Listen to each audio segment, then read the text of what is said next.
Hi guys and girls, welcome back to Watch the Time. So today I've got in a watch that I've long admired, I have to be quite honest.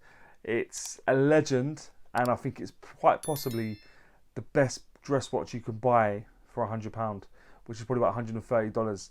It comes from a recognised brand and it is the Orient Bambino. This I managed to buy on Amazon. I bought it for £110. It was shipping from abroad somewhere, and I must say I haven't taken it off. I spent an awful long time with it. The dome crystal and just the elements of the watch. For what you and mine's running sort of 2 seconds fast a day, which is quite astounding. They've got their own in-house movement, and like I said, this is a watch that I've wanted to get in for a while. Long before I even had a YouTube channel, but I for some reason I always buy something else, and I'll buy that later. I'll buy something else, but now I finally got it. And I'm not going to let my grips off it. I'm not going to lie. I think it's cool. But I don't want to give too much away. I hope you enjoy the video, and I'm sure you've seen this watch before. But yeah, I'll give you my own little take on it. So without further ado, let's get the camera turned around and get on with it. Hi guys, so this is the watch. As you can see, it's the Orient, more specifically the Orient Bambino. Yeah, wanted to get this watch for a while. As I said in the brief intro, this is the model number. You're going to see that a couple of times here, guys. So it's the FAC00009N0 or 0. I don't know if there's enough zeros in there. What do you think? But this is the packaging. It comes in a cardboard outer box. If I can shake it loose, put that to the side, and then you've got the sort of instruction manual. You're a better person than me if you can read that. Or not if you can read it, if you've got the time to. I definitely don't. And this is the box it comes in. Pretty standard. I've had a few Orients and the packaging is pretty standard at sort of the entry level, sort of maybe mid tier as well. Again, that's the model number. I won't recite it again. It's got a few too many zeros for my liking. And the international guarantee book in there. And that's the cushion. Comes on not bad. Like I said, for the price you're getting this watch for, which I got it for £110. British pounds, and I'd say in dollars probably $150, and I think you're getting a cracking little watch, to be honest. So just a reminder for those that missed it, the model number is FAC quadruple 0, so 00009N0. The movement is an automatic movement. You won't be able to see it given the fact that it's not an exhibition case back, but it's running the caliber FAC00009N0, 21,000 joules, I believe, about a 40-hour power reserve. It's been running. This one has been running really ridiculously accurate. It's been running about 3 seconds fast per day. Haven't got myself a time grapher, but I've just been doing it the old school way. Set the time and just have a look at the time the following day at the same time and see what the difference is. Seems to work for me.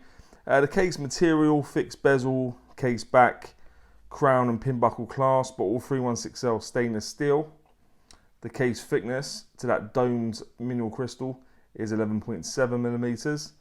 The case diameter when you go from the 8 to the 2 is 40.7, and when you go from the 9 to the 3, including the crown, it does become 43.2 millimeters. The lug width is 21 millimeters, and the lug to lug, tip to tip is 46.6, and it does stay as 46.6 given the fact that it's not got any sort of male end link to the center link because it's a leather strap. Obviously it comes on. The case back style is screwed down, as I showed you a moment ago. Excuse my fingerprints, guys. I've been wearing this watch for a little while. It does have just denoting Orient automatic, Epson, Japan movement, all that good stuff.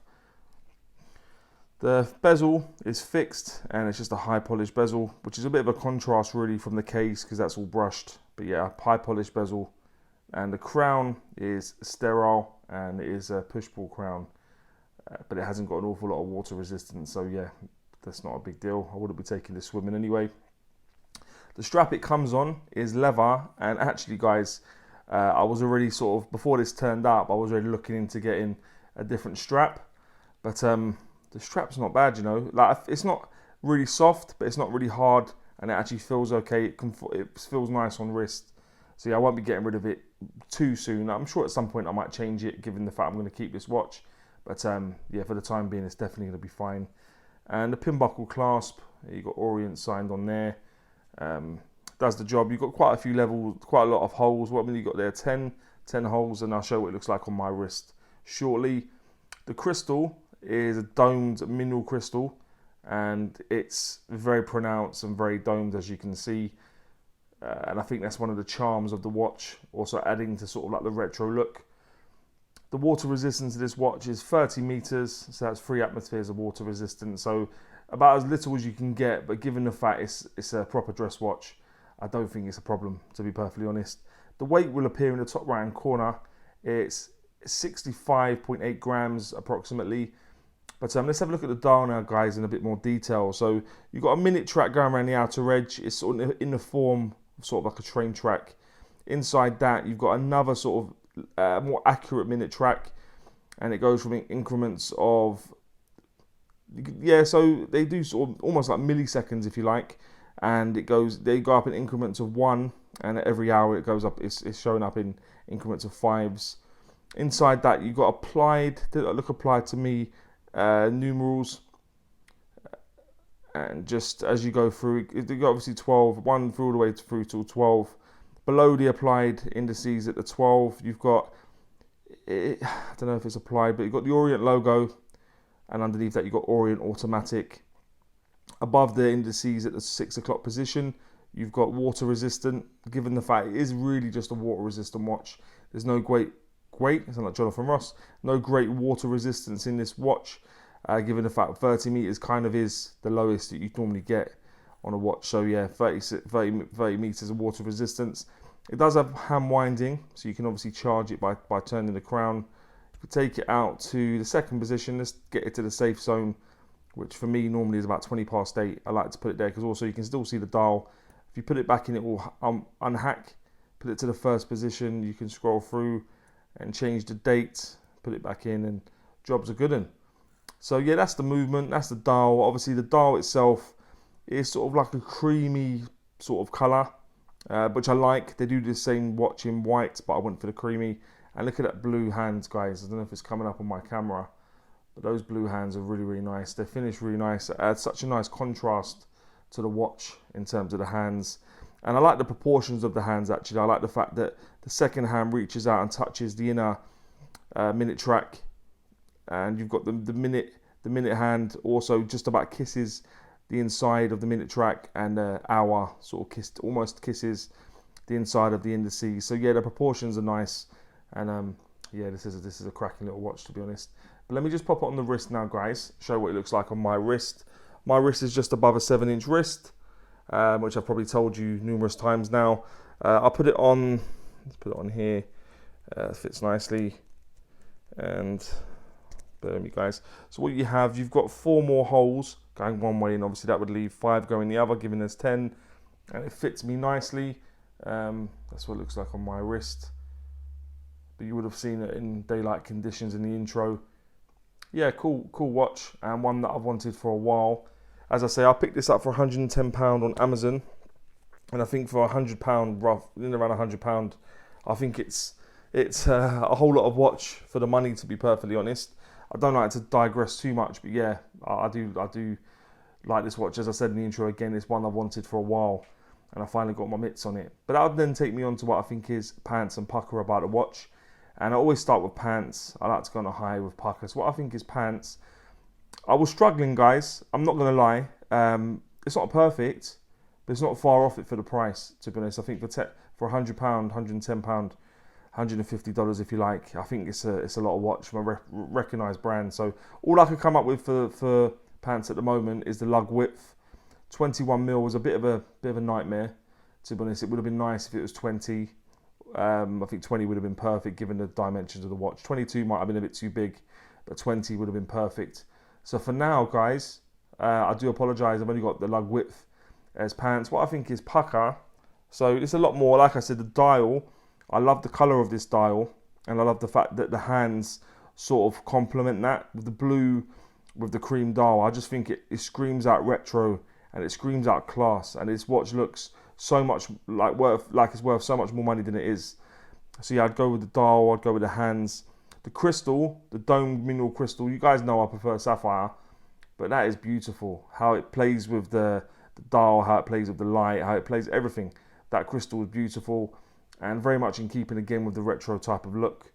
The movement, the fact you get an automatic movement, an in-house movement, which was the caliber FAC00009N0 from Orient, I think again is fantastic for £100. The fit and finish of the watch, generally in terms of the brushing, the polishing of on the bezel, yeah, the back, you've got a little bit of etching in the middle. Yeah, I think the watch itself, even the strap, the pin buckle clasp, everything about it for the price is just fantastic. The fit and finish, and yeah, as I mentioned again, the price.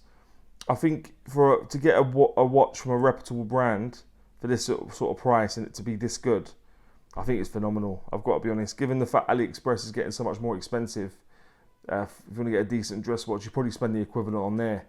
Okay, you might have sapphire crystal and whatever, more water resistance, but in a dress watch, I think this is everything you need really. So just to surmise, I'd go with the dial and the hands, I'll go with the crystal, I'll go with the movement, I'd go with the fit and finish, and the price in terms of what I think is Pukka. And would I recommend the watch? 100% guys. This is a watch I wanted for a while. For one reason or another, it kept being one that eluded me. But now I've got it, I'm not going to let it go. And I think as I say, I think for the price, I think you're hard pushed to find a better watch as a dress watch anyway for the price. So yeah, definitely nab one of these while you can. This is the version 2. I dare say there's other versions going to come out, but yeah, if you like the look of this, I will leave a link taking you to it in the description. It's not an affiliate link, it will just make your life that bit easier. But guys, let me know what you think about this watch and any other watches you may want to see on the channel. And as always say, don't forget to like and subscribe, and always watch your time. Take care guys, all the best.